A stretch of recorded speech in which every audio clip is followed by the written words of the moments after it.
Welcome to the acclaimed podcast, The Deep Dive, featuring your esteemed hosts, Andy Monitor and Drew Dinzik, powered by BetSperts.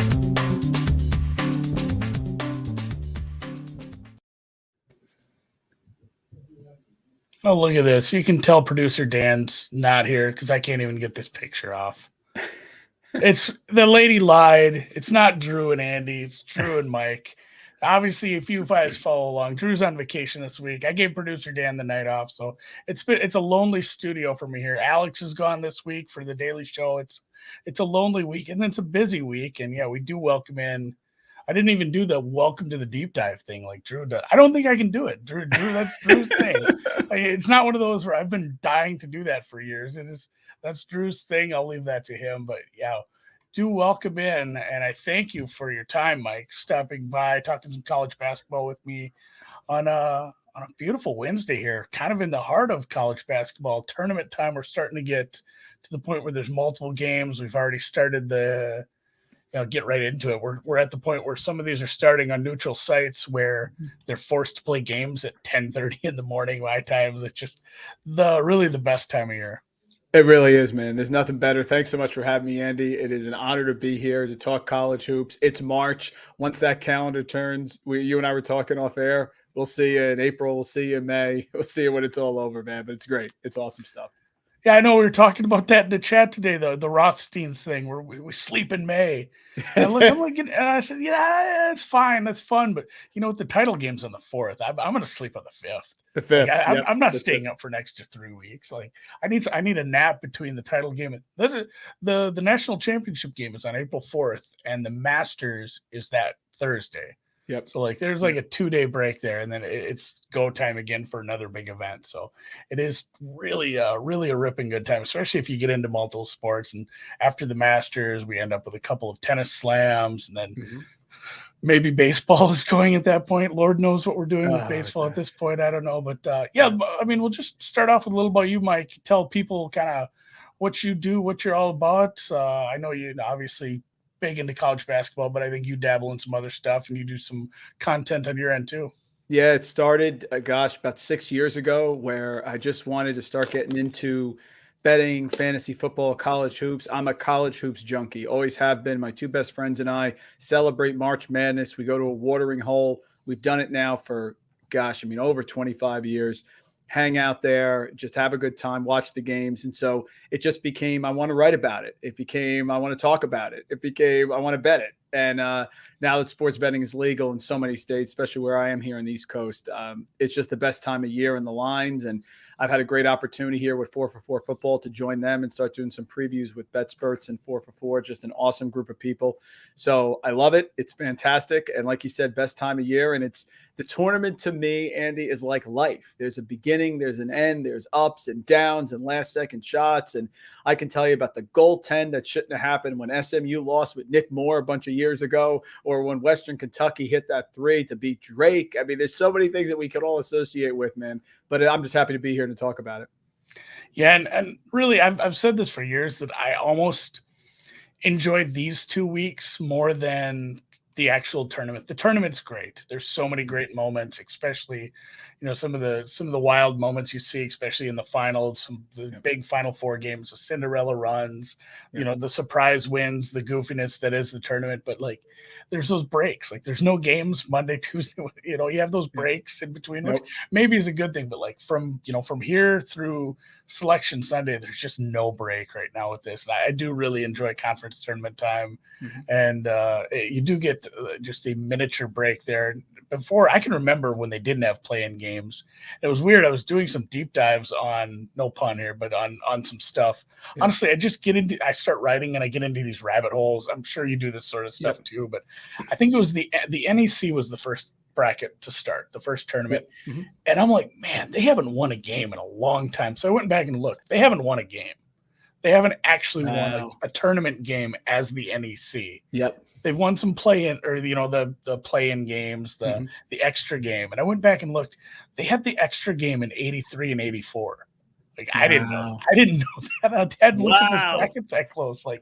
like for some reason they had like 68 teams back then too. I thought it was some new thing, but yeah, looking at old random brackets was weird. And as it turns out, technically the last NEC team to ever win a tournament game was a MAC team. Now MAAC, it was Iona. Yep. When they were coached by Valvano in like 19. Oh my goodness! Wow, it was deep, and it was called like the Eastern Conference, Metro Atlantic, something kind. It was some random name of conferences back then, but it is wild going back into some of that stuff as you dig into these. And I just kind of talk about your process here as you get into these. I know you're writing some previews. You're working on some of especially I'm excited to read some of your stuff on the big tournaments. Yeah. Every year I've done previews, I've skipped the Big Five and the Big East because it's like, man, I don't bet a lot of those games. I don't pay as much of attention to those. I watch games, but I'm so out of tune with the big conferences for the most part. I'm like, yeah, somebody's going to do a better job of that than me. So, and I know a lot of those don't start until next week. Yeah. Like how set up are we on those? I mean, how many more games? Is it 2 or 3 more games in some of those leagues still? Yeah, some of them are rough. The Big East is near me, so I'm used to that, noon game between the 8, 9, and I love it. I mean, some of those games have been a lot of fun, and you can get good seats for those because people just wait for the semis and the finals, but it's awesome. I mean, the small ones for you and I who love hoops. I mean, the Ohio Valley, the Missouri Valley, Horizon. I mean, that's great stuff. I mean, we could talk about Northern Iowa for as long as you want tonight. I mean, there's so many parts of that.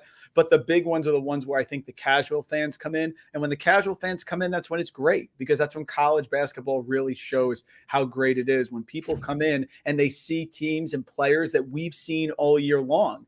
And they're like, how is this team good? How is Oral Roberts good? Well, if you watched him, we know. So I think that's where we get an advantage in situations like that. My favorite one from last year was Abilene Christian against Texas. Oh, God, yeah. Loved it. Shaka in the tournament, always frisky, right? And is always an issue, although he's found a home in Marquette.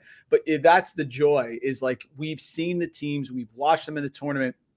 I still remember texting my brother-in-law 2 minutes in to the Middle Tennessee State, Michigan State game, the 2:15 game with Giddy Potts from years ago. 2 minutes in, I said, get to a TV. There's a problem. Because you get that sense, you get that feeling sometimes in these tournaments. And even last year with the Big East, one of my long shots was Georgetown all the way through to the finals because you just see the brackets and you see the matchups and you say, something can happen. So I guess that's my favorite part of it is that all the games we watch, all the things we paid attention to all year long, and you get like a little glimmer. And then you see a bracket in a conference tournament and say, I think this one could work. And to see it actually happen, you get like 20 wrong, but if you get one right, it's worth it. Yeah, and that's I've had those where you get 20 wrong. Like I can remember where I was sitting, not only where, but like what table I was at a bar. Yeah.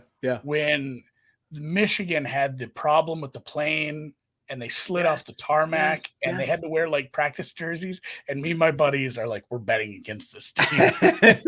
And we did it. I think we bet against them 3 games in a row before we just said we're betting on this team. We're getting all our money back on this team. And that was just a weird, like that team wasn't a bad team, but it wasn't a team that should have done that. And that is, and like you talked about Oral Roberts, that came up with somebody else today. It's like, the casual fans saw what they did in the tournament. Yep. They were like the 4th or 5th choice to win the Summit. If you looked at the odds when that tournament started, like that, the Summit League always gets weird. And I honestly don't think it gets weird this year. SDSU is really, really good, but SDSU has been really, really good some other years. And we've had chaos, but you have, I never know how to say the guy's last name, but Max Abmas, whatever. Asmus. Like it's so hard. It's like ace in the hole, but it's ABMAS. It's Asmus. Yep. I know, because it's been like I don't catch any of those games outside of box scores. Right. You can go find them on ESPN Plus, but it's like, man, I've seen the guy's stats, but I haven't watched him play since like the tournament, really. And but the casual fan just blown away by what's happening in the big tournament with them winning a couple games. Like shit, I mean, they weren't supposed to get past like North Dakota State. This is a team that wasn't supposed to win anything in their conference. So that there is something to that. And that maybe my next question is how you approach some of these. From a betting, predictive, or even just, I know some people do pools with these. Those are a lot of fun. There's a pool that you pick your winner for every tournament, and you you only get points if your team wins the tournament. Yes. Yep. But you get the points based on their seed. So if you pick a lower seed, you can get more points if they do win. Mhm. I know a lot of people enjoy those, and I play in some of those sometimes, but I do try to pick a winner in every tournament. And it seems like the Oral Roberts thing does happen where you get a team that has like, I was looking at one earlier. I'm trying to think who it was. They have a transfer from Tennessee that transferred down. Oh man, it's going to bother me. I'll think. Yeah. I think it maybe is the Big South, but because you can't keep up on transfers. There was 1,000 in the offseason, literally. Yes. The transfer portal was packed, jammed full, but you end up with these teams, these mid majors. They get a transfer down from a major conference, and this guy has 4 years or 3 years of action as a bench player for like Tennessee, and it's like, well, this is the 6th best team in the conference. Mhm. They might have the best player. Yep. And those teams are kind of scary every year because, I mean, we saw it today, like a 5-win team got a win this morning because the best player, their best player got in foul trouble early and then he fouled out and they were nothing without him. That was rough watching. Mm-hmm. Yeah. One that jumped off the page to me this year, I can't, Andy, quit Oakland. I can't in the horizon. And they were on fire, right? 9-1, 16-5 overall, rolling, had the loss to Milwaukee away, who's been so disappointing. Milwaukee, my goodness. But then they lost 3 in a row. They lost to Northern Kentucky, Wright State, Youngstown State. But I just can't quit them. Jamal Cain, transfer from Marquette, exactly what you're talking about, transferred down to Oakland, and he's flammable. And listen, they will chuck it. They are fun to watch. Campy is a veteran coach. Everybody loves him. Got to the finals last year. They almost beat Cleveland State. But you're right. Finding those players that transferred down. Or a weird one for me is I love Wyoming. I watched Wyoming lose at home to San Diego State the other day. Matt Bradley going from Cal, and that's weird because Cal is in the Pac-12, but is not a more historic program than San Diego State. And Bradley is just dominating. So sometimes you get the big player going down to a smaller school like Oakland, like Cain, and he's killing it. And then you get a guy like Bradley who you think, I don't know how this is going to go because he's not going to be the man at San Diego State. And he is. I mean, just spin move after spin move. I was dizzy watching him with a big win for them. So that's the stuff that's fun. And this year, the transfer portal, I think, has given us an advantage to handicap some games because we're on top of it and we know the players who've come up and down. And a lot of times I think the advantages in these odds are the names. People are just going to pick the names. They're going to see the record, for example, and they're just going to go by and ignore it. But I think that's where the value really lies. And I rarely pick a favorite. The one I'm struggling with the most this year is Ohio Valley Conference, which I wrote up for BetSperts at 4 for 4, because Murray State is a juggernaut. But I'm not going to pick Belmont because they just don't match up well.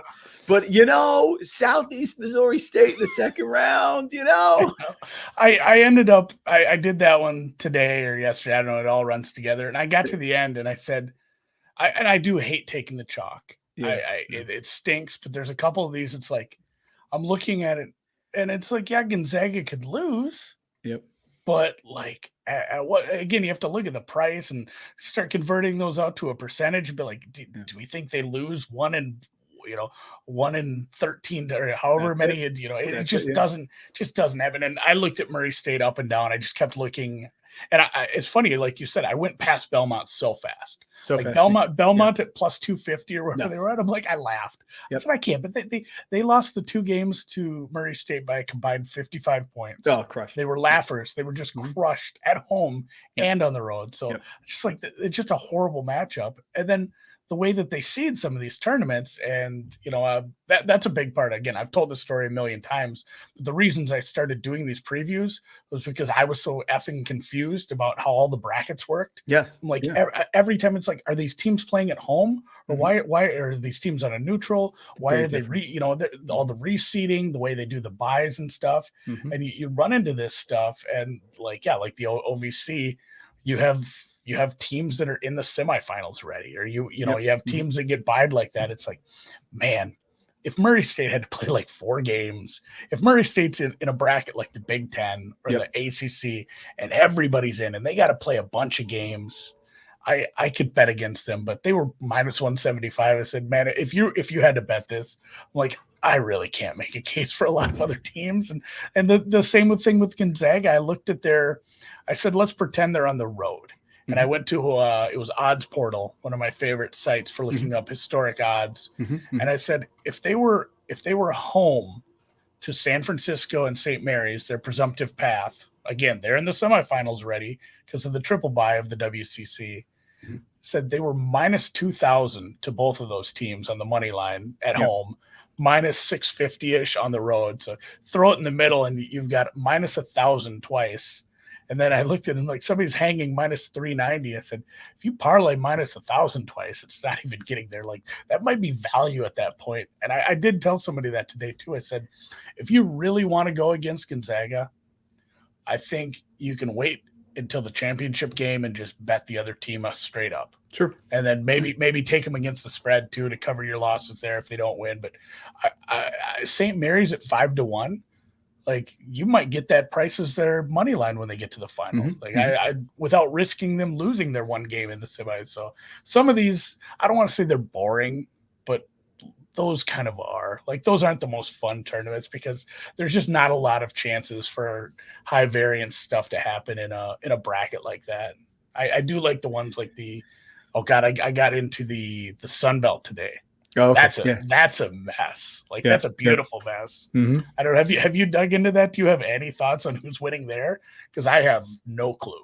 It's wide open, but the Sun Belt is the fun belt, right? Yeah. And so when I look at these teams, I want to see a path. I really get overly involved, Andy, in the matchups, the styles and the contrast and things that maybe shouldn't affect it because it should be independent, but really sort of jump out to me is I would be more apt to bet like a St. Mary's if they had not already beaten Gonzaga. Like I just think that's going to be anger time.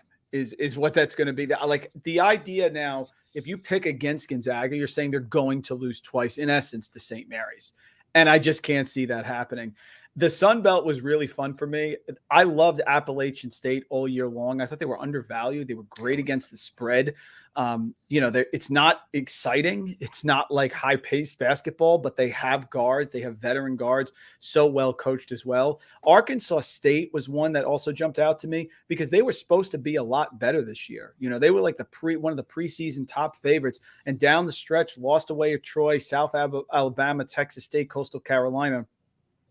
And if you talk about coaching, ever since Scott Cross had that unceremonious dismissal from UT Arlington, which was very odd. He came off a 21-13 season. They had gone 24-11, 27-9, 21-13. Then he went to Troy. That guy can coach. He can really coach. And I think Troy is dangerous as well. Those are my three off the top of my head with those three that I like. But I like coaches, experienced coaches, and I like matchups, teams with a style. And that's why Appalachian State, we're going to slow you down. It's going to get sloppy. And we like it that way, which is why it's great, which is why I'm sort of holding back with Oakland because of the amorphous zone and everything, So you find an angle and you go with it and see if it can actually work. Yeah, I think again, my brain is just melted at this point in the tournament. I had to pull up my thing I liked South Alabama a little. I just couldn't do it with the path. I love them, but the path. And again, that's why you run into these tournaments. I do love the reseeding if I'm an AD or if I'm a conference commissioner, I like the reseeding. Yeah, we're a small conference. Let's make sure we because like even Belmont, if Belmont were to magically make it happen, like Belmont or Murray State, that's a team that can beat a 5 seed. That's a team that can beat a 4 seed. Those are teams with bite that can get an upset. Like if you get somebody else through, all of a sudden you're a 16 or a 15. You don't want that as a conference. So I get it. I don't mind the fact that they try to give the advantages to the top seeds in some of these. But I like the ones where there's no reseeding for like handicapping and, modeling purposes, seeing like I have a little more certainty knowing like, well, if something goes really weird in this other game, all of a sudden my team gets flipped and they're playing the 1 seed. Like that just screws up the path for me. So I do enjoy the ones where you can actually see the path. And I did end up a little bit on Coastal Carolina, basically saying the number's a little big. And if they turn the ball over 20 times, like they do, I don't know, 4 out of 5 games, Yeah. like they might just lose right away. But if they clean that up, they're like a balanced team that's right up there with the offensive and defensive efficiencies of everybody else. They give the other team 20 extra possessions and they lose a lot of games, but they do have some wins against some decent teams. So I did end up with a little bit of Coastal, just because, I mean, down the stretch, they beat Troy, they beat Arkansas State. Yeah. Early in the season, they beat Georgia State. They had a nice win against, actually, you know what, they beat South Carolina way back in that. I don't understand that box score, because they didn't just beat South Carolina. It's not like South Carolina is some high-end SEC school, but they beat the tar out of South Carolina, and it was at home, but it's a nice win for the Chants. So I think it was 13-1. I ended up on them at. Yeah, and when you look at the NCAA tournament and you look at those upsets in the first round where you really can make a move, it's going to usually be a team, like you said, who was one of the best teams in these conferences and then ended up winning the tournament. I tend to shy away, I don't know about you, from getting a let's say like a big upset happens in the Sun Belt and one of the lower seeds comes through. I'm just not likely to pick them in the big upset against the much more talented team. Like even when Middle beat Michigan State that year, they were the second best team in the conference and they won the conference tournament. So I don't know. I feel like you need to have some pedigree of success during the year. We all love Cinderella, but I'm not taking the 7 seed out of Conference USA to win their opening round game.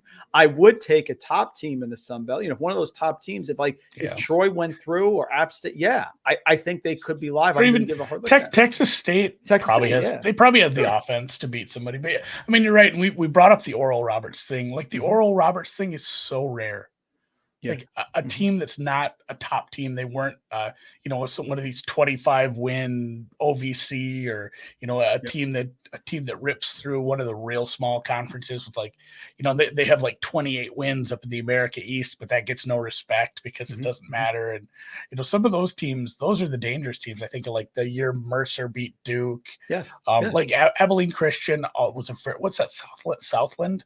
Yeah, that's the Southland. They were 13-2.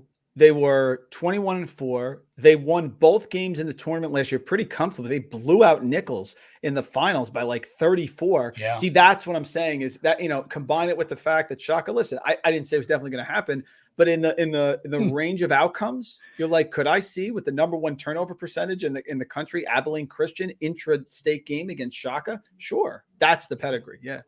Yeah. Oh, and like, I feel like Stephen F. Austin, that's Southland too. Yeah. That's why all these tournaments I say the last few weeks have run together. All the tournaments have run together for me. Jesus, that had to be like 8-9 years ago. Yep. So we have I've gone out to Vegas, and obviously COVID has thrown a loop for this, but I've gone out to Vegas for the opening round a lot. Oh, what is that like? I've never been there. What is it? It's actually the busiest weekend of the year for them. Wow. Okay. It's busier than the Super Bowl, New Year's, anything. It's an absolute zoo. It's awesome. The sports books are wild because you get people that have some fair sized bets on some teams that are just a game can be well in hand. And you're talking like, Nova's got the starters out, and these people are living and dying on a backup, a backup from a SWAC team missing free throws because they got like plus 22, and the game's over. These people are so the sports books are wild because of that. And then the young kids come in and they bet the 1st to 15 bets on every underdog. Yeah. So you get these like the 14, 15 seeds, and they're like 3-1 to be the first team to 15 points, and they're living and dying on those. And some of the big moments that I've seen out there, like it just stops everything. It's great. The half court, the Northern Iowa half court shot. I was at Binion's playing blackjack. We were watching up here, and just like everything stopped, and chips are spilling. And Vegas. If anyone hasn't done that, that would be a solid trip for you guys to take at some point. Like we've had so much fun. Just like you think about, especially if you start betting on some of these outcomes, you really start remembering them too. We made a commitment to bet every first half and second half on a Sunday once, and I can't remember all of them, but we had A&M second half, A&M second half over. in the game where they were down by like 12 with 45 seconds left. And I remember sitting with my buddies at the table and we were just like, man, this might go over if they just keep fouling. And then they stole the inbound and my guy's like, man, they might win this game. This is stupid. Like, what is this other? We're almost getting mad at the other team. Like they're really screwing this up right now. And that was a wild time out there too. So I mean, just all those games, and obviously all the upsets. Like you mentioned, the Middle Tennessee State. I was at the Encore outside at the pool watching that.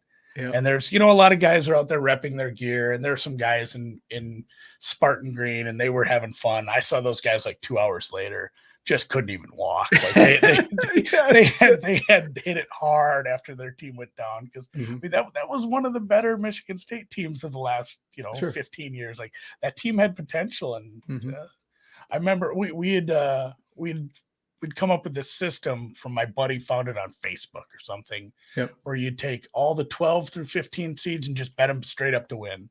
If you don't make money on Thursday, you double your bets on Friday. Oh, okay. So we didn't make a lot of money on Thursday or whatever it was. So we doubled down and we had Middle Tennessee State like 10 or 20 to 1 or whatever it was.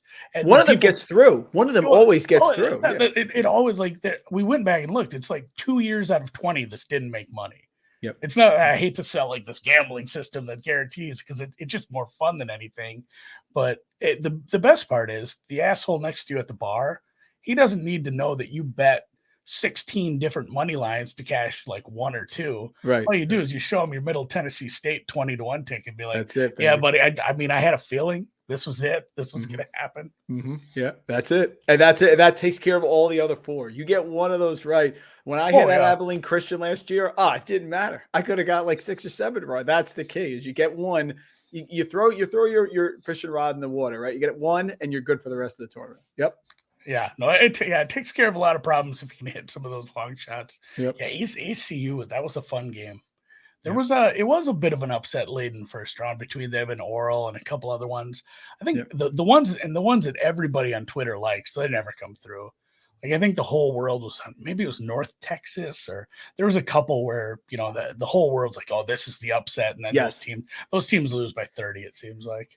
The one that I remember last year, I was racking my brain on. I don't know where you fell on it, but I remember the bracket came out and I just threw my pen in the air because I always write it down like old school. When I saw last year that they ended up putting in the first round, what they had like it was Liberty against Oklahoma State. Is that what it was in the first round? And I remember saying, why did you do that? Because everybody had Cade, right? And I looked at Illinois and I remember saying, man, Illinois got a great team. They are not getting out of this bracket. I don't care. Liberty was a great matchup. I mean, got contrast in styles. Oak State, that bracket was crazy. I'm like, they're not getting out of it. And it ended up being Loyola Chicago knocked them out, who they really shouldn't have played in the second round. And then Oregon State knocked out Loyola Chicago. So sometimes you see those teams that you really like, and they're in one section, and you're like, this is the blow-up bracket. One of these is going to get through. Yeah, the Midwest Regional really was odd with Loyola. Like the Loyola Oregon State regional, regional semifinal, and then the other side was Cuse Houston. Yep. So you had an 11, 12, and an 8 in the final 4 of that one, and then Abilene Christian on the other side playing UCLA in the second round. UCLA was a pain in my ass little tournament. That was another one where I just didn't come around in time, really. Well, Andy, here's what's funny: that the play-in winner always gets hot. Yeah. I always do one bracket, a bracket of integrity. The one you could do. This is the one. This is the one. I stake my flag on this one. Yeah. Right. And I said, okay, someone's going to get hot here. I just think it's going to be Michigan State. And so I had Michigan State, I think, going to the Elite 8 or the Sweet 16. And at halftime, Michigan State's up 10 on UCLA in that game. So I'm convinced that there was a sliding doors moment twice last year. Number one, if Michigan State beats UCLA, maybe they're the ones who end up making the Final Four, going all the way through. And the second one was, and I'm partial to it, Rutgers absolutely had Houston on the ropes. And they are essentially, right, Andy, the same team last year. They would have played Syracuse, who they could beat, and then maybe play Oregon State. So Rutgers could have made the Final Four. I mean, it's crazy, but it's that sensitive. Yeah, and I pulled up the bracket to remember all the pain of what I think. I think a really trendy one was Eastern Washington over Kansas. Yep. Didn't really come to fruition. Some people did pick Colgate over Arkansas, and obviously Arkansas made it a lot further than that. But yeah, it was that North Texas Purdue one that did come true. Purdue went down. Yep. There were quite a few upsets early on because the Ohio over Virginia. Ohio went on to play Creighton. And then I'm remembering why I was mad at UCLA from the get-go. I think I bet against them in the play-in game, and then maybe just stayed off it for a couple rounds. We do a thing where what is it? It would be 32 guys throw in $100 each. Yep. And then we draw, everyone gets 2 teams randomly. So you could throw in $100 and get 2 16 seeds and just be shit out of luck and you're done. But I had USC and Alabama last year. Yep. And if they advance far enough, you get your money back. I think if you get to the Final Four, you make a little more. And I remember licking my chops because of like, oh, BYU and Texas are both out. Like Alabama's going to the regional final at least. And UCLA was just not having that. They, like I said, pain in my ass through the whole tournament. And I guess I did have a Gonzaga ticket from the beginning of the year. I had a 10-1 on them that I never hedged off. So I got all the games but the one that mattered. That kind of leads me to the next one here is, do you do any futures? Do you have any? I've given them up. I'm done with them completely based on a few things that have happened. Yeah, the one I did was Purdue, and I'm curious to get your thoughts on Purdue here. I'm starting to worry, Andy. Like I liked everything about them, and Matt Painter is best coach to not make a Final Four, and they should have beat Virginia when Diakite threw that shot in at the last second, and Carson Edwards went bananas in that tournament. But they don't play defense, and they don't get stops. And as much as I think Jaden Ivey is maybe like a light version of John Morant, I'm starting to wonder if why maybe I should try to get rid of that one, put that on prop swap or something, because I don't see them turning it around. I don't see a team that is outside the top 100 in KenPom. And I get by the time the tournament starts, it can be inside. I don't see that turning the light on and off, but I want to like them because I have future investment in them and they have everything you need. They have bigs, they have veterans, they have a coach, they have a 3-point shooter. Don't have a really great point guard, but they have everything else. What do you think about Purdue? Yeah, I mean, they're probably the best team in the Big Ten. Like they have those moments, and Ivy has those moments, and it's and honestly, God, Wisconsin's just lucky. I don't understand Wisconsin winning games. Like, give me anybody over Wisconsin in the tournament. Like that stuff's just not going to happen all the time. Yeah. Like how they've lucked themselves into some games, and again, sometimes a good team can appear lucky all year, and it turns out they were just a good team who got lucky at the right times, and maybe when they were playing down. Like maybe Wisconsin is good. I'd like to see it. I think Purdue is probably the class, and I don't know. You have an experienced coach. Like if he can pull them together for the Big Ten tournament, maybe you see teams like that who they gel a little in conference tournament play. Yeah, because for the whole part of, unless they did something like the Atlantis or the Maui Invitational in Las Vegas or any of those, for the most part, it's been a routine of go to school, get out to your Tuesday game, maybe a Thursday game, Saturday game at home, travel a little next week, pop around. And now it's like, all right, we're, especially with the Big Ten, we're going to go play in a tournament setting, neutral court kind of stuff. We're going to play a bunch of teams in rapid succession. Yep. It is a different change, a different kind of focus. And then, you do see teams that get through a tournament like that, and they're just kind of a different team come, the first round. It's like they solidify, they gel as a team. And if Purdue can do that, they're dangerous. If they don't, they're like dangerous to be a really early out as a high seed. Yeah, it's true. And Wisconsin is so young. They're so young, but everyone asks me, and I say the same thing and they get annoyed. It's about the matchups. I can't tell you that a team that I like or I didn't like. I remember Russ Smith was at Louisville, and his field goal percentage was so horrific. And I saw them. I said, man, they're just going to slip up at some point. But then I saw their draw in the tournament. I said, you know what? This is a pretty good draw. It all depends. You're right on the team that faces Purdue. They face a solid lockdown defensive team. Could be a problem, but they may not have that, and they may get just right now. They're 101. On KenPom and defensive efficiency. They don't force turnovers. They're near the bottom of forcing turnovers. But if they get on a run, they get some good matchups, their offense is good enough to carry them. That's for sure. And I misspoke. I do have a future. I forgot I have a Memphis future, which I don't feel good about at all. Yeah. It was early in the year when things were going their way with Mhm. transfers, and I said, Yeah. "Oh, this," a couple people. I talked myself into it, and then some people talked me into it. I said, "All right, we'll fire away." Mhm. So I tend to stay away from a lot of that, but I want to say, and I'm looking at the 28. I think it was the 2018 bracket. Mhm. I've done well on this. I know some people are way good at this, getting really good prices on some really good teams. Mhm. And I got a really nice price on Cincinnati in 18. Oh, wow. And I got a massive price on Nevada, Yep. like 300 to 1, and they were Yep. a very good team.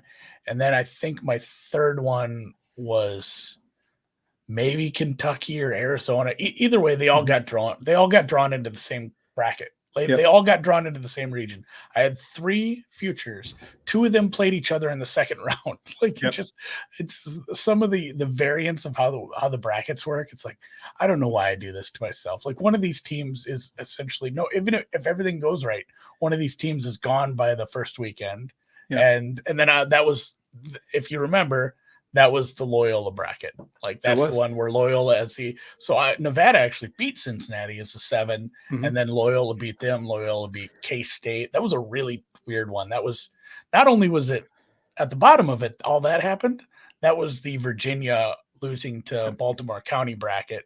That's why Yep. Kansas State was in that Yep. final too. So that was the Loyola Michigan that side of the Final Four that year. So you get these nice futures, and then shit like that happens to you. It's like why do bad things happen to nice guys like me? And you feel it too. I remember watching Loyola Chicago, Nevada, and my best friend had a huge future on Nevada. And we're watching it, and I said, Muss isn't going to call timeout here. He's not. And they came down and took that shot and lost to Loyola Chicago. It just wasn't his style. But I remember watching it go, man, I think he should call timeout because it just wasn't his thing. He never does. He believes if he has his best players, he had the Martin brother with the ball in his hands, probably Caleb. He's like, that's it. Let's just go for it. And I get it. But when you're holding that future ticket, if it doesn't work out, you think it should be the opposite. But that was a fun bracket for sure. UMBC. All those like Nevada, Texas, Nevada, Cincinnati, and Nevada Loyola. Like those were sick games. Yep. And actually Loyola, Tennessee. Yeah. Like all those games were Yeah. so good. Like Yeah. it sometimes that helps ease the pain a little. And it's like, all right, at least these games were wild and awesome. Yep. Totally true. Absolutely. I'm trying to think if that was so Purdue ran a couple. That was the Texas Tech year. Yep. I remember they made a run. I have people, and that's the other thing about futures.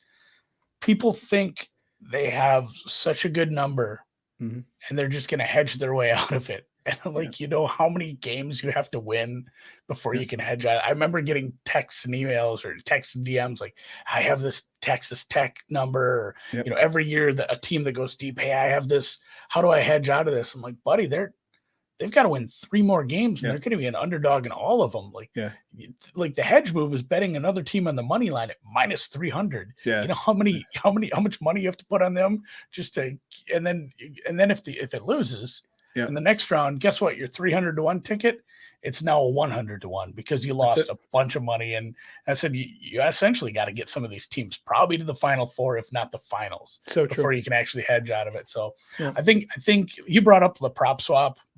That's maybe a better path than some of the trying to hedge your way out of it. I know the cash out button is on some of the legal books, and I mean, truthfully, those cash out numbers they offer. You remember the Deal or No Deal show? Yeah. Cases like the sports books are not being like, what's a really fair number for this? It's not. It's obviously tilted in their favor because it is a benefit for you. Like you're paying for the benefit of being able to hedge out without having to have a massive bankroll on the other side. Mm-hmm. So if you take those, it's not the worst deal in the world just because you do get some money out of it, but know that you're probably paying a little for that convenience fee. Yeah, definitely. And The biggest hedge where people were kicking themselves was the Texas Tech Virginia one, and then people loved Auburn as well. I mean, gosh, just defend, right? He left his feet, and and you knew when Guy got fouled, he's making all three. I mean, there was just no doubt, because that's just what happens. But to hedge or not to hedge is the biggest question, and it can get so tempting. But you're right, the cash out button, forget it. I mean, that's in their favor, of course. Yeah. And it is. It's just like anything that's, you go to a casino, they're like, should I take insurance? Why would they offer you insurance in blackjack if it was a good deal, guys? Of course. And I don't want to hear it from the card counting crowd, because there are ways to make insurance pay if you know what you're doing and are deep into the math. But for the most part, if a casino offers you something outside of a free buffet, it's usually a bad deal. Yeah.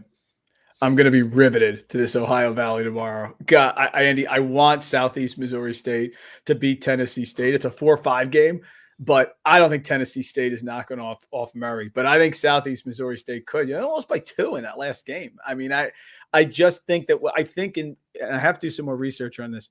If you're a top seed, you're more vulnerable coming off that bye. I just think you can be a little flat. The team played the night before. Momentum's a big deal. You get down early. Now there's some confidence. I just don't think if you're going to bet these favorites, I'm not betting them in the conference tournament game. I can't see a scenario where like a Murray State loses to Belmont, but I can see a scenario maybe once every 15 times that Murray State loses to Southeast Missouri State. Maybe I'm crazy. I don't know. I'm probably going to look at taking the points there. And it is, I'm trying to think of which team it was. It wasn't Murray. One of these teams that got a bye. There are some teams where it was a higher seed. It wasn't this case as we're looking at the Ohio Valley bracket here. It wasn't a case where they got the double bye, but there was a team that ended the season on like 2 straight overtime games. One of them was on the road. It's like, you know what? Sometimes I don't like the bye when other teams get to play, and especially if it's a neutral gym. And it's your first game in that gym. You don't know the sight lines that well. Practice does not equal a game. It's not the same thing.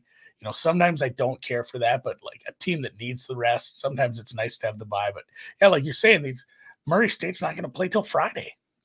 Some of these teams they're gonna, Tennessee State or even Southeast Missouri, it'll be their first game, but they'll at least have a game under their belt in the Ford Center. Which I guess at least there's some consistency to this bracket.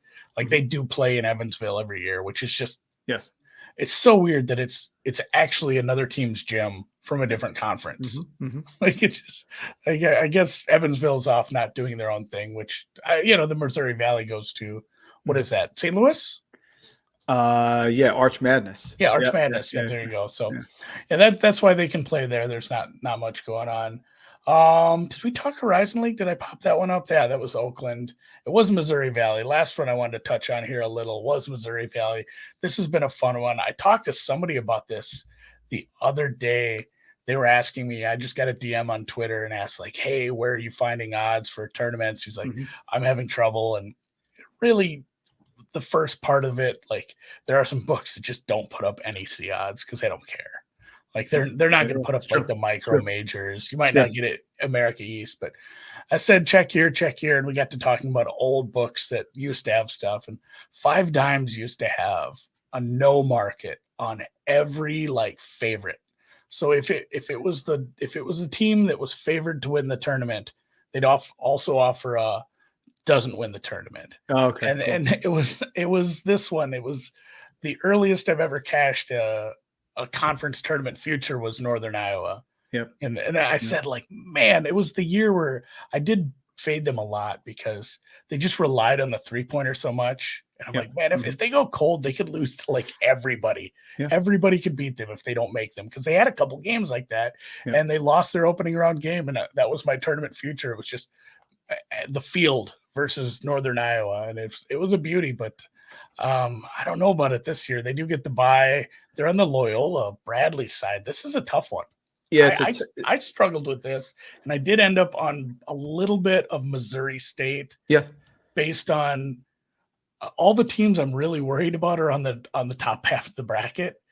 Missouri State can handle Drake. Missouri obviously can handle Valpo and Evansville.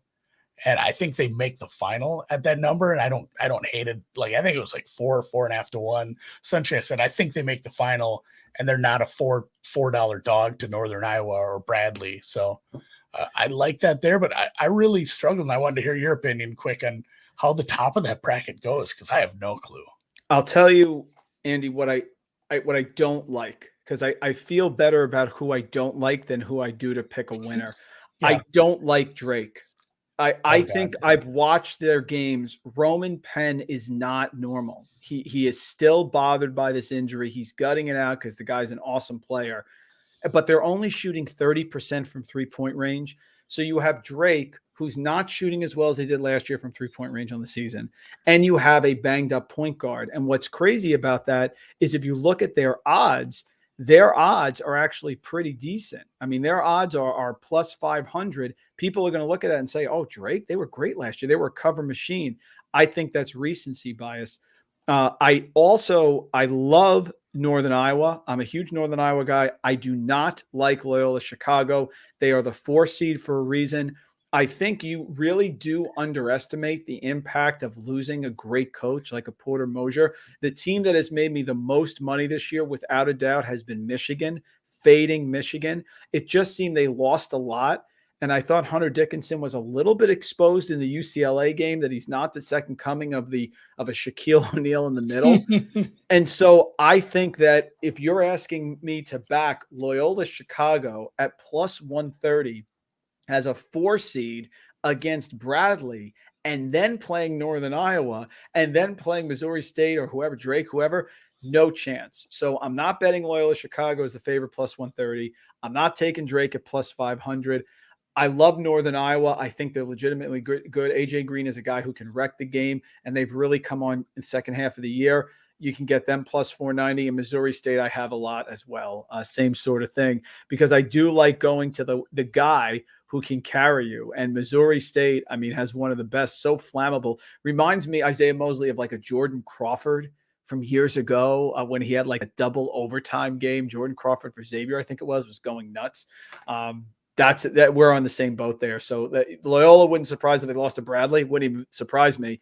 But I like Northern Iowa, either one on the other side of the bracket. I'm not taking Drake. So it's more that I'm not on Loyola and not on Drake, and roll the dice with everybody else. I think I do a lot of that too, where I just start crossing off teams. And at first, like, I think if you don't pay attention, you look at Loyola.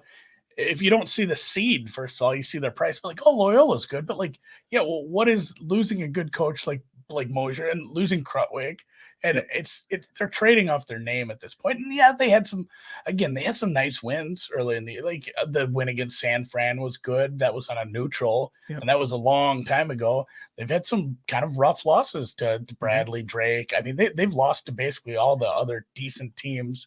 And yeah, I think they are just kind of trading off their name from the last few years. And you'll see people who haven't paid attention to the league maybe pile in on them, but yeah, their path stinks. Yes. And again, like, price plus path plus matchups, and the price really doesn't jive with the matchup and the especially the path. The path is so tough. Like, I did just struggle with the whole top of that bracket looking at that. And these are like local schools. I'm pulling them up on KenPom now. Like, Drake plays some of these shitty little schools that I have friends that have gone to, like Co College down in Iowa. So I get accused of not liking Drake or Northern Iowa because I'm from Minnesota. It's like, it's just how it works. Sometimes it's just teams I bet against. Andy, I had so much bourbon last year. I was putting out on Twitter the Booker's bourbon. I had everything out because every time they'd cover again, I'd have a shot, I'd have a drink of bourbon to celebrate. So I love them. It's just this year I don't see it. They're a different team, and you lose Roman Penn. That is rough. I mean, they're only 33% from three-point range. And actually in the Missouri Valley, this is crazy to think, Drake is the worst three-point shooting team in the Missouri Valley. How are we backing a team with a point guard who's limited and is the worst three-point shooting team? That is not, Missouri Valley Arch Madness. It's not. No. Yeah, and some people are mentioning 420 for Missouri State at FanDuel. Yeah, okay. I think that's a fair price for their. Yeah, I think I brought that up. Like, they they basically, you start looking at these ones who don't reseed. You look at like what's their probable opponents. Mhm. I started running through it. I think it was like the bottom of the bracket there. Like shit, they're like 10-0 against the teams they might play in the first couple rounds or Yep. something. Mhm. There was a nice path through them. So maybe one of my favorites, although I did have a little bit of Asheville this morning too. That was one of the ones I picked. Oh, okay. Okay. Yeah. Oh God, just when your best player gets in foul trouble against a shitty team, I guess that's how March goes for me. But, There's nothing you can do. hopefully Missouri State escapes with a better fate. Or there, like I said, we're at this weird spot where a lot of these tournaments don't start till next Tuesday, Wednesday. Yep. There's games, some teams have 2 or 3 regular season games left. The Ivy League doesn't start for like a week and a half Yeah. because it's only 2 days long. So there's a lot of these we can't talk about yet because we'd just be doing a lot of guesswork. Before we run, are there any other conference tournaments that have started? Some of the ones that are starting tomorrow yet that maybe you have some thoughts on? Yeah, I looking at some of the other ones, I have concerns. I mean, What do you think? it's tomorrow is SoCon, Yep. the Colonial. We talked about the West Coast. Like, what are you going to do there? Missouri Valley, Sun Belt, Big South, and Friday's Summit in America East. Yeah, America. I mean, Vermont has really. I can't. Vermont to me is the Murray State level. Like, you got to find someone who's going to beat them because they. I think the second half of the year they've been covering at a crazy, crazy rate. Just maybe not in their last game. The one I'm struggling on is I want to believe in Liberty in the A-Sun. I always do. But I'm just not sure. They're going to open up tomorrow with Lipscomb at home. Last 6 games, they lost away to Jacksonville. They lost away to North Florida. Overtime, they lost to Florida Gulf Coast, and they went at home overtime to Kennesaw State. So I think like your knee-jerk reaction is to back Liberty, but I think that the A-Sun's a little more wide open than people think, especially with the new teams. Yeah, and that's the goofiness we had with and that's the pain in the ass over here too is when these teams start moving around. But Yeah. I'm looking at so I took in my pre-tournament I took Jacksonville State. Yeah, that's a good pick. I said I'm ready to fade Liberty, but Yeah. what are you gonna do? You gonna bet on Florida Gulf Coast or like Right. Bellarmine? They can't get into the tournament. I don't want to say like they have no motivation to go out there and play and win games. They play well last year in that Yeah. I mean, we've seen this with teams. Not every conference does this with ineligible teams.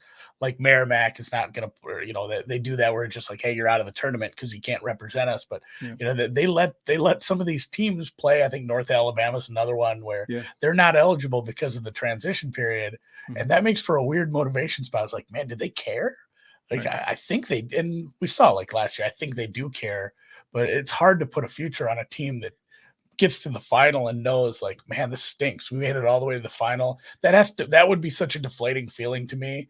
If they made a run to the final and then they knew like, man, what could have been. We could have gone to the tournament if this were next year or 2 years from now. And I'd be hedging out of that one pretty hard. But yeah, I did end up on Jacksonville State. A lot of it was just, the path being this.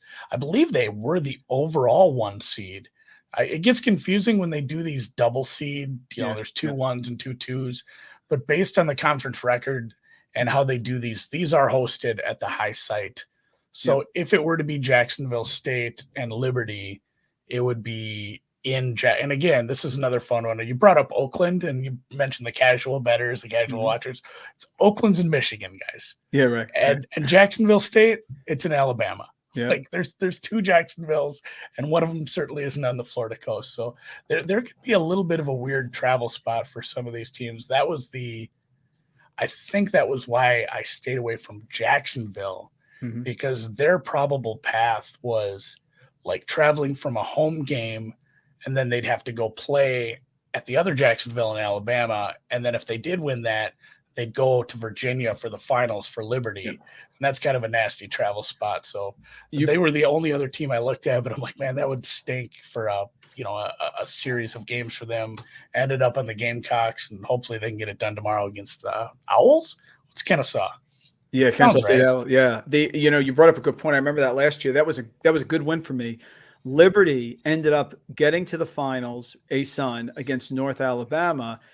And the argument there was, what does North Alabama have to play for? Well, in that game, the question became, what does Liberty have to play for? And they're already in. They're already in. And that line was something like 15, 16, something like that. And they had lost in the regular season back-to-back games to Liberty by 20. Same score, 74-54. And I grabbed North Alabama saying, I don't know. I mean, this is their Super Bowl. And it was. And Liberty ended up pulling it out. But that's a great point. So if you get a team in the ASUN, especially who this is it for them. And they're especially in the finals, hard to really judge that motivation. And the line will not bake that in. So they'll just look and say, oh, they lost by 20, so we'll make it 16. Maybe it's worth a sprinkle. You brought up a good point. You kind of flipped it on its head, and it makes a lot more sense than what I said. Like, what's the motivation for a team that can't go there? But in that case, no matter what happens, the other team is the representative for the bracket. Yep. So, like, what's the motivation for the other team? They've punched their ticket at that point. It does create a very odd spot. Maybe they have it right out in the where is Merrimack? Is that an NEC? I believe so. Yeah, Merrimack. I think they do say, like, you can't play. And that was actually funny 2 years ago. I think it was Merrimack's first year up. Like, Merrimack was the best team in that conference. Yes. Oh yeah. They weren't allowed to play. I kind of felt bad for them at that point. Very true. Yeah, absolutely. So, all right. Well, I better get home. Wife's we gotta watch the ball, man. Let's go out. Yeah, I guess there's games. Well, yeah, tomorrow. Like, again, I'm just looking at the Atlantic Sun. I'm going to switch back to all games. We got Arlington, Louisiana, 11:30 a.m. Central, 12:30 on the East Coast. You've got a 2 p.m. game, 3 for you, South Alabama, Hartford, Lowell at 5. Like, there's college basketball all day long tomorrow, so I do need to get some sleep eventually. It's been a long day. Where can people find your stuff, Mike, before we run? You can find me on Twitter at Randle Rant, and all the great stuff going on at 4for4 and Bet Spurts here is fantastic. And I got my own podcast I do with my best friend, Screen the Screener College Basketball Podcast, running around, betting pros, everywhere else. You can find me. You'll see my stuff. Come at me on Twitter. Tell me I'm right. Tell me I'm wrong. Just tell me something. Right, Andy? That's all I care about. Yeah. The engagement's fun. That's the fun part. It's like talking to people about these. But it is a ton of fun this time of year. So I thank Mike for coming on today. Hopefully you guys had some fun. If you're listening to this as a podcast and you're mad that I didn't release it at night like we normally do, it's because I told Dan he could go to bed. Like we do. Dan's taking a night off. It's a busy time for producer Dan too. So sorry that this got out on Thursday morning, but such is life. It's not football season anymore. We're in the off season. It's a little more lax. All right, we'll take one question to close it because I kind of been ignoring the chat. Sure. And I feel bad. Sure. What top tourney seeds are already in the big dance versus others that need to get in? That is a really big next week question, and I think I'm probably going to do some work around that because. So real quick, the multi-bid league thing, the multi-bid league problem, like Loyola or Murray. Some of these teams that are kind of in a weird spot where they're a bubble team if they don't win their tournament. I think Murray's in. I think Murray gets in. Murray would have to get Loyola will not be in. I don't think they will be in. Loyola is probably, I think they're first 4 out for Lunardi. A lot of other people have them out. So it gets weird with these smaller conferences. Murray is almost certainly in. A lot of things would have to go against them. But if they lose, it bumps other people off the bubble because they're probably just in, and then there's 2 representatives for their conference. Whereas, in like the ACC, in like the Big Ten, what would have to happen for the Big Ten to bump someone? The Big Ten's getting 8 or 9 teams in regardless. Such a low seed would have to upset so many good teams to bump some stuff. So a lot of these Big Ten, the ACC isn't what it was. I mean, we've seen years where they've sent a lot.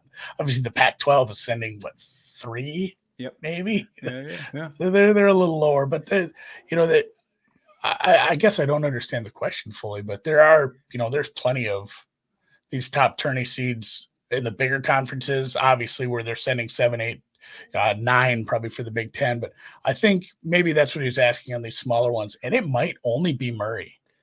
Here's one for you, Andy. I got one for you. What about Iona? Iona played Kansas, lost, beat Alabama on a neutral, Yeah, I was going to say that 72-68. the win. Alabama has two really weird losses so far. They lost to St. Louis in that last game there. The non-conference, Rider, Yale, Delaware, Marist. I mean, it's Patino, and they're one of the top teams. They were ranked for part of the year. 24-5, 16-2. They got 2 games left. They got Manhattan and Quinnipiac, so they could be 26-5, 18-2. I think they got to at least get to the finals, right? I think if they get to the finals and lose, then maybe there's a case. But like where they sit in a few of the rankings, it's probably they're out. But man, that's such a good offense. Yep. I'm not sure who beats them. That's the other part is like, and they've lost games. They've lost a couple conference games, but I'm not sure like St. Peter's who makes a run at the Monmouth. St. Peter's has been scalding hot. Patino just said he wants Holloway to get the job at UMass. He just put that out there. I thought that was interesting. I mean, to hype someone who's in your conference. I get it's one of his guys. It is fun to have a big name coach in a small conference. I love the Metro Atlantic. I used to play Niagara. There was one year where for some reason, oh man, they had a 3-point shooter that I can't remember now. But he would get hot, and Niagara just covered as a dog constantly because their 3-point variance. Like whenever they were playing, when they do the twofer, where they'd come down and play like 2 Jersey teams or 2 New York teams, it's like they would cover both every time. It felt like when I would find a spot for them. But hey, I do love the MAAC, baby. I'll say this: looking at their profile now to answer the question, Iona 201st in strength of schedule, 74th. In non-conference strength of schedule, 1-2 against quad 1, 1-1 against quad 2, and 2 quad 3 losses. Monmouth and Belmont. Andy, they are not getting in if they don't win the tournament. They're not getting in. Not with those numbers.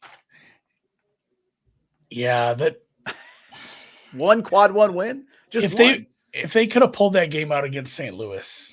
Yes, that would have been massive. That's big. Honestly, the Belmont game, it was close. That was a weird neutral site early in the season, and it was coming off like, what are you going to do? You're coming off a win against a top SEC team. That's a nasty letdown spot. But yeah, a couple of the losses late in the year probably keep them out.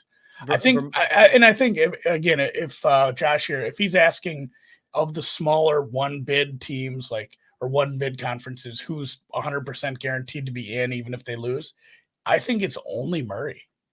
Yeah. If you want to, it depends on where you want to cut off these conferences. Like the Atlantic 10's getting in a couple. Yeah. The American, it's, Memphis and Houston are both getting in. There's a couple of these, but the ones that are truly always one bid conferences, and they always will be one bid conferences, it's probably just Murray State that can lose their conference and still get in. A lot of these one seeds, they have to win for the most part. Yeah, the big question will be Loyola Chicago, not specifically a 1 seed, but Loyola Chicago, 21-7, 115 strength of schedule, 48 non-conference, 3-4 against quad 2 wins. I don't think Loyola Chicago is getting in. I think they got to win it, and that'll be a big test case because, of course, they have the pageantry, Loyola Chicago, but I'm not sure about that. And that's the part I struggle with, and I look at a bunch of different sites to see. I don't get deep into the bracketology because I wish I could run some more. It's funny, Sam Hoppin? Yeah. Oh, yeah. So we got him working on a lot of golf stuff, and I hit him with something this morning, and if he was looking at me like it was just on Slack, I feel like he'd looked at me cross-eyed because I gave him a project like, hey, what if we did this? And basically, I think he wants to say like, Andy, that's like a multi-month project for the tournament. Like, no, I mean like next year, because I wanted to do some stuff looking at like taking a bunch of these rankings and see like what is predictive for seeding. What are the can we predict what the selection committee's doing, what they're doing? Because I feel like Lunardi's just mailing it in at this point. Like, God bless him, for many, many years it's been a great resource. Yeah. But like a lot of the bracketology is all the same. I said, like, could we run some end of year stats and see like what mattered in years past to the committee, and then predict where people are going to be seated and who's out in the bubble. And then I said, like, next year, Sam, like, well, next year, this is a winter project for sure. I think that'd be a ton of fun but yeah, I think you're right too on Loyola. Like that where I was going with that point is I strongly disagree with Ken Palm's ranking of having them as their 32nd team. Like that's just wrong. Like, I have them in the 50s. Like that's kind of where they should. I agree. Hey, they'll see in the Missouri Valley. They'll see the deal. That'll be what Bradley beats them round one. That's the thing. If they lose their first game, then they're out for sure. Like if they just cough it up right away, they're done. So. All right. Well, I'm going to close her down. Thanks a lot for joining us again, Mike. Thanks for everyone in the chat. Thanks for everyone listening. If you watch this on YouTube, give it a thumbs up. Thanks to our title sponsor, FanDuel. If you live in Illinois, I forgot to mention that, guys.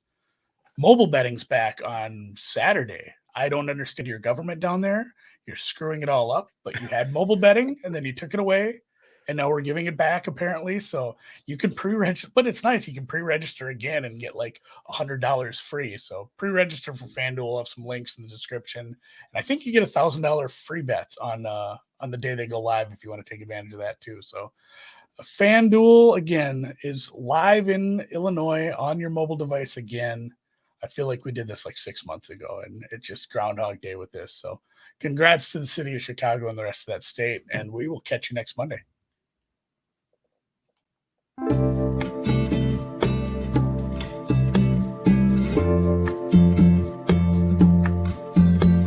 I was mostly stalling so I could try to find that music thing. Dan usually clicks that, so I got to remember to end the broadcast too. There's so many things to do when you're a producer and